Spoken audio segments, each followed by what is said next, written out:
Hello, my XRP gang. Like always, today I have some fantastic news that will change everything you know about Ripple and XRP. I've had doubters along the way, and I know some of you sold your coins. That's mainly because there are so many conspiracy theories about the death of this coin, but XRP still keeps coming on top. So, whatever theory you might have in mind about XRP's death, I'm here to prove to you otherwise with facts. Most of all, we'll also look at the charts because the numbers will never lie. What's up, guys? Welcome to Moneyside, where we let the money do the talking. If you haven't already, hit that subscribe button and let's make this money together. In today's video, we'll head straight to the court to determine what is happening with this coin and the SEC. As a matter of fact, most theoretical deaths about XRP stem from the current lawsuit against Ripple and the CEOs. As we all know, Ripple has been in a legal battle with the SEC for quite a while now, but most times, the SEC ends up looking like a fool. It's true. I'm really not trying to defame this regulatory body, but they always seem to be unprepared for what's coming their way. To the extent that they claim that the Ripple and XRP fans are, for lack of a better word, attacking them. Well, there have been several protests against this lawsuit, but I don't think it's gotten to that extent. Anyway, the current situation revolving around the lawsuit is that the SEC doesn't want to produce documents on how they decided that XRP is a security. So now the regulatory body has asked for more time, extending the court case by 60 days. Let's check out some tweets from XRP enthusiasts to see what precisely is happening in court. At CryptoLaw shared a tweet stating all three-letter motions granted by Judge Netburn on today's case docket are available in our document library 1/4. The picture shows the letter motions that Judge Netburn granted. The SEC has been awarded a 2-month extension on the discovery battle. That will technically slow down the court case, and that will have adverse effects on the roadmap of Ripple and XRP. The extension will go up to August 31st, while the expert discovery is pushed to October 15th. The rest of the orders granted requests from executives Brad Garlinghouse and Chris Larson on June 2nd and June 11th to request letters to foreign entities to obtain international discovery documents. Things are about to get heated in that courtroom, even with the extension. From my perspective, I think the SEC has something cooking that will require 2 months to complete, hence the request. And if that happens, Ripple's defense might have their work cut out for them. The other idea is that the SEC probably doesn't have any cards up their sleeves, so they are further trying to stall the court case. That could be shady, but I don't think it's a far-fetched dream. Unfortunately, since this lawsuit was filed, the SEC has been making a mess of things, especially regarding how they are conducting themselves against Ripple. As a bystander, Ripple is winning, and the SEC doesn't know what to do next. Finlaw tweeted, XRP community, SEC news versus Ripple XRP, court grants in part the SEC's motion for additional depositions and denies SEC's request for documents post-dating the complaint about Ripple's lobbying efforts, and for documents from General Counsel and Deputy Counsel, order below.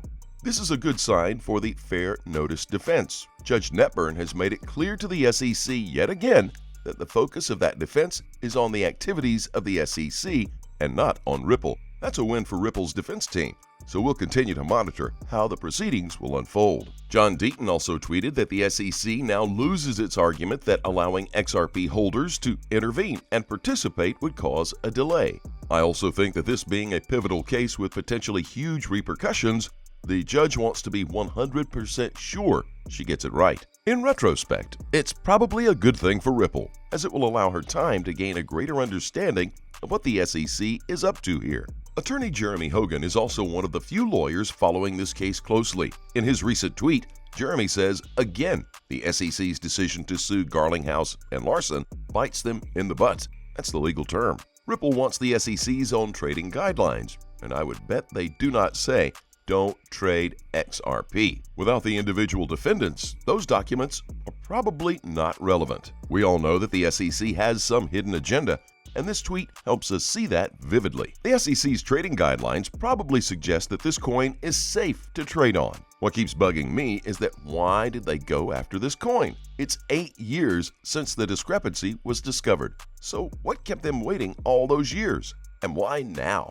I think they waited for it to pick up and went back to the drawing board to find any dirt that they might have against XRP. Before the lawsuit, XRP was headed straight to the moon, and since then, it's had a rough time. I'm not the only one who seems to have the same line of thought. Matthias also suggested the same idea in a tweet, saying it just seems so blatantly obvious what the SEC news is doing. Doing nothing for 8 years, then sue a company who has solved a huge problem in the world in order to stop them so the banks, investment managers that own the SEC can catch up and design their own solutions. Matthias follows this tweet up with another one saying, do this in between executive administrations so it will take longer and courts will be more lenient on the timelines. I thought it was communism where the government controlled the means of production. We all know that the SEC has been holding XRP in limbo for almost 1 year now, and all this is bound to have adverse effects on the price action of this coin.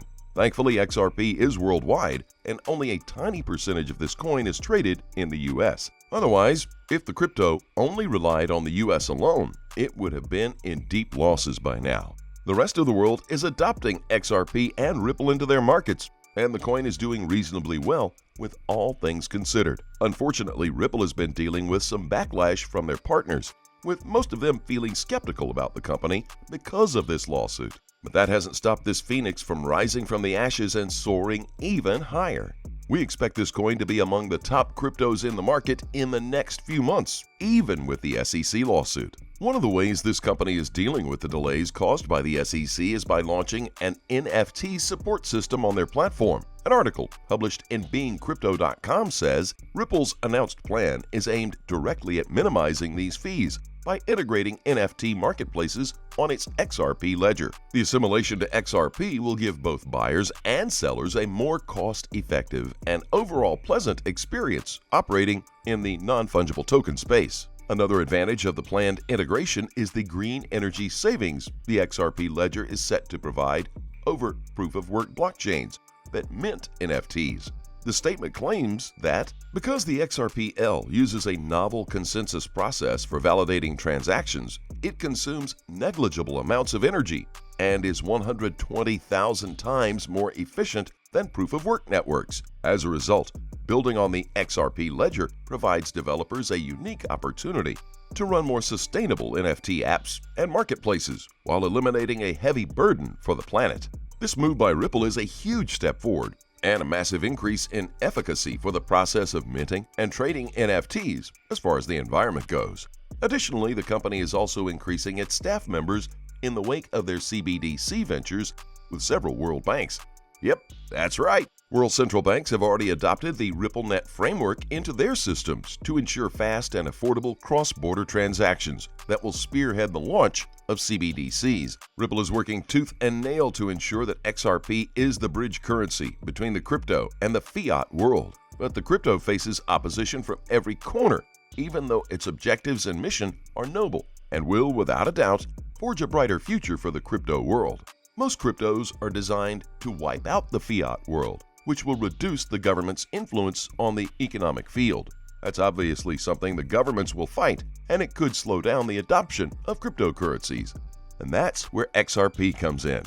But see, with this crypto, there's no need for the governments to worry about the adoption of decentralized financial solutions. That's because through the central banks, they can also leverage on the same market. So with that in mind, let's take a look at the technical analysis. We're looking at the 4-hour time frame.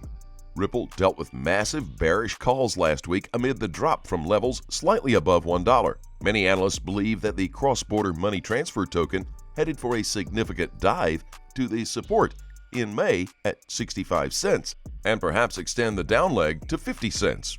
However, XRP eagerly embraced support at 80 cents, allowing bulls to push the price to higher levels. Nonetheless, since the week started, the international money transfer token has not made any appreciable gains above 90 cents. When will Ripple's price come out of this crucial range? In the last few days, XRP sustained in a narrow range between 80 and 90 cents.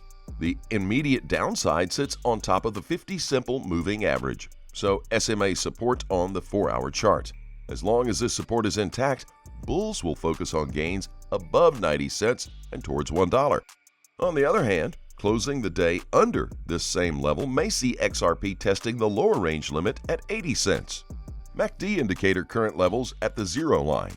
This indicator identifies positions to buy the dip or sell the top. especially in a trending market, by following the asset's trend direction and momentum. Note that the leveling motion has no definitive direction. Thus, Ripple price consolidation will likely continue to the end of the week. However, the MACD line, the blue, may help traders figure out the next breakout direction. A MACD line crossing above the signal will be a bullish signal, calling buyers to increase their exposure in anticipation of gains towards $1.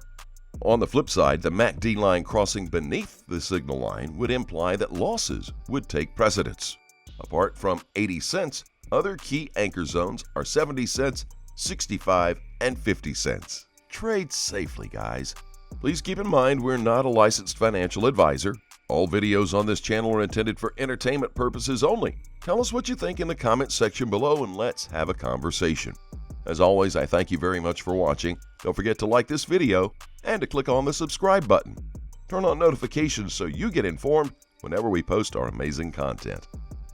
Thanks again, and we'll look forward to seeing you in the next video.